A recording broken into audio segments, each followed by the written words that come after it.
escolhido por Deus para ser o primeiro rei de Israel. Saul, o homem que chamava atenção no meio do povo por sua beleza e porte imponente, venceu inúmeras batalhas como rei de Israel. Apesar de tudo isso, o fim de sua vida e sua morte foram trágicos. A história de Saul se inicia no livro de 1 Samuel. Ele era filho de Quis, da tribo de Benjamim. Seu nome significa pedido ou aquele que é pedido. A palavra descreve que ele se destacava no meio do povo por ser muito bonito e ter estatura imponente. Os mais altos do povo batiam em seus ombros. Saul cresceu na época em que o povo era liderado pelo profeta Samuel. Como Samuel já estava avançado em idade, colocou seus filhos Joel e Abias para sucedê-lo. Mas os dois desonraram a Deus, a seu pai e ao povo, aceitando o suborno e pervertendo o julgamento. Por causa da desonestidade dos filhos de Samuel, o povo começou a pedir por um rei, não só por causa de Joel e Abias, mas também diziam que queriam ser como as outras nações, que tinham um rei. Isso desagradou a Samuel, e por isso ele buscou a Deus antes de resolver a situação, e isso também não agradava a Deus. Em 1 Samuel 8,7, vemos a resposta de Deus a Samuel. E o Senhor lhe respondeu: atenda a tudo que o povo está lhe pedindo. Não foi a você que rejeitaram, foi a mim que rejeitaram como rei. Assim como fizeram comigo desde o dia em que os tirei do Egito, até hoje, abandonando-me e prestando culto a outros deuses, também estão fazendo com você. Agora, atenda-os, mas advirta-os solenemente, e diga-lhes quais direitos reivindicará o rei que os governará. Fica claro que Deus deixou o povo de Israel perecer por andar na sua própria vontade mais uma vez, porque continuavam rejeitando a ele.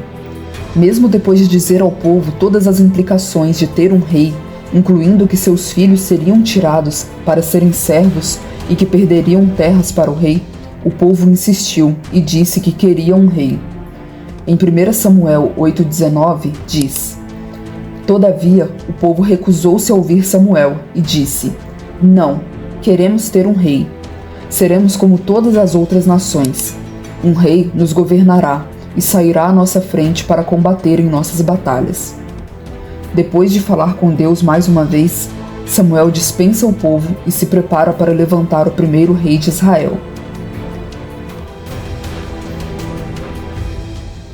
Depois disso, um dia as jumentas do pai de Saul se perderam.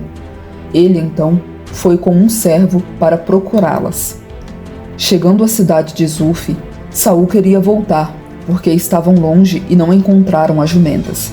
Mas o servo disse a ele que naquela cidade tinha um profeta que poderia ajudá-los. Entrando na cidade, vinha Samuel na direção deles, e Deus disse a ele que aquele era o escolhido. Saul se aproximou e perguntou a ele: pode me dizer onde é a casa do profeta? Samuel respondeu: eu sou o profeta. Vá na minha frente, para o altar, pois você hoje comerá comigo. Amanhã cedo eu lhe contarei tudo o que você quer saber e o deixarei ir. E foi nessa visita a Samuel que Saul foi ungido rei. Quando Saul e seu servo estavam para sair de volta para casa, Samuel disse a ele: apartando-te hoje de mim, acharás 2 homens junto ao sepulcro de Raquel, no termo de Benjamim, em Zelza, os quais te dirão: acharam-se jumentas que fosse buscar.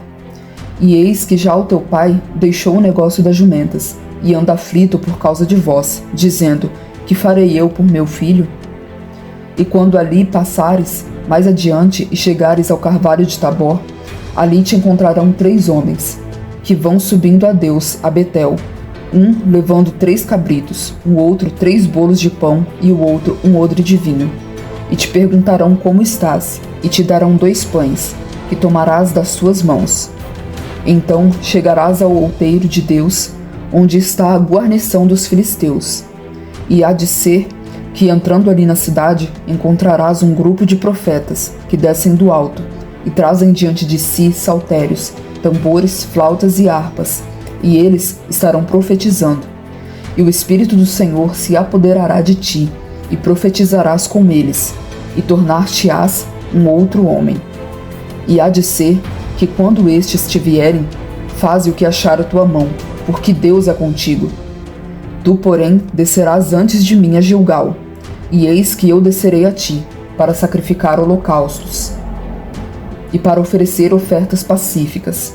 Ali 7 dias esperarás, até que eu venha a ti e te declare o que hás de fazer.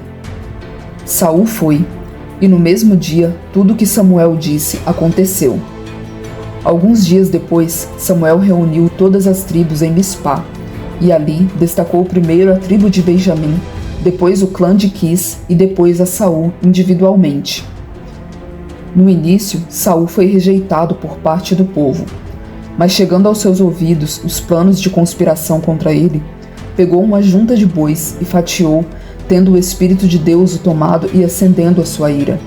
Enviou os pedaços dos bois a toda Israel e ameaçou que quem se opusesse a ele e a Samuel, assim aconteceria com seus bois.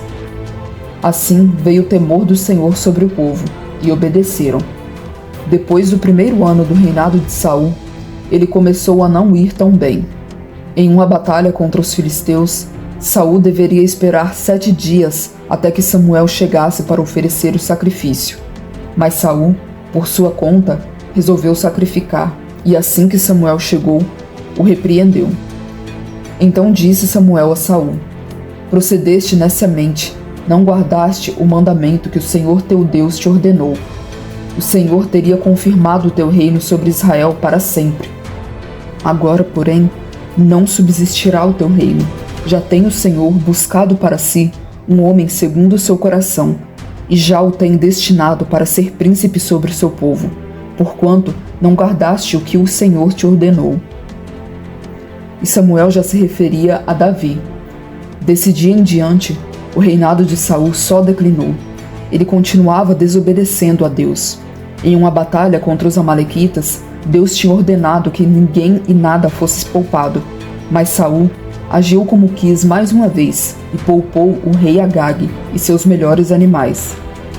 Quando Davi foi ungido por Samuel, o Espírito de Deus deixou Saul, e ele foi possuído por um espírito maligno.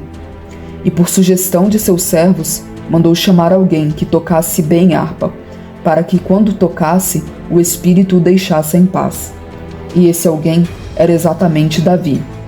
E Saul gostava de Davi, mas quando ele começou a se destacar cada vez mais no reino e cair nas graças do povo, principalmente depois de derrotar Golias, Saul passou a sentir inveja dele e persegui-lo.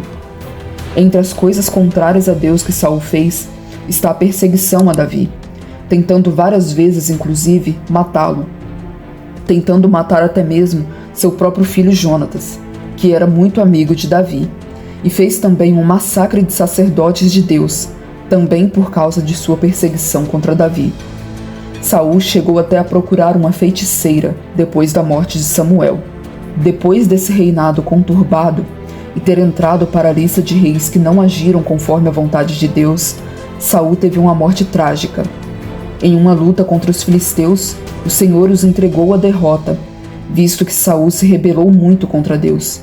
E tendo os filisteus conseguido matar todos os filhos dele e feri-lo gravemente com flecha, Saul pediu para seu escudeiro que o matasse, para que não fosse humilhado. Mas o escudeiro não teve coragem. Então Saul deu fim à própria vida com a sua própria espada, e seu escudeiro, vendo isso, fez a mesma coisa. Com a história de Saul podemos aprender muitas coisas, não só com ele, mas também com o comportamento do povo de Israel. Sendo o povo escolhido e protegido por Deus, sendo privilegiados entre os povos, preferiram ser igual às outras nações, rejeitaram a Deus só para se comparar com os outros povos. Vemos aqui o perigo de ficar se comparando. Samuel avisou sobre as implicações de ter um rei, e mesmo assim, só queriam o desejo fútil de poder dizer que tinham um rei como as outras nações. O que o povo não tinha entendido é que quando somos diferentes dos outros, por causa de Deus, não somos excluídos, mas sim escolhidos. Quanto a Saul, vemos que por mais que pareça que devemos fazer algo, Quando isso vai contra a vontade de Deus, não compensa. Saul sofreu consequências da desobediência. Outra coisa que aprendemos com a história de Saul é sobre a vaidade. É nítido que o que levou Saul a tudo isso foi seu orgulho e vaidade. Não se arrependia de seus erros e tentou manter seu trono matando pessoas, revelando seu verdadeiro caráter. Ao contrário de Davi, que errou muito, mas se arrependia, e apesar de tudo, o que mais importava para ele era a presença de Deus. Então lembre-se, obedecer é melhor que sacrificar, e ser escolhido é diferente de ser excluído.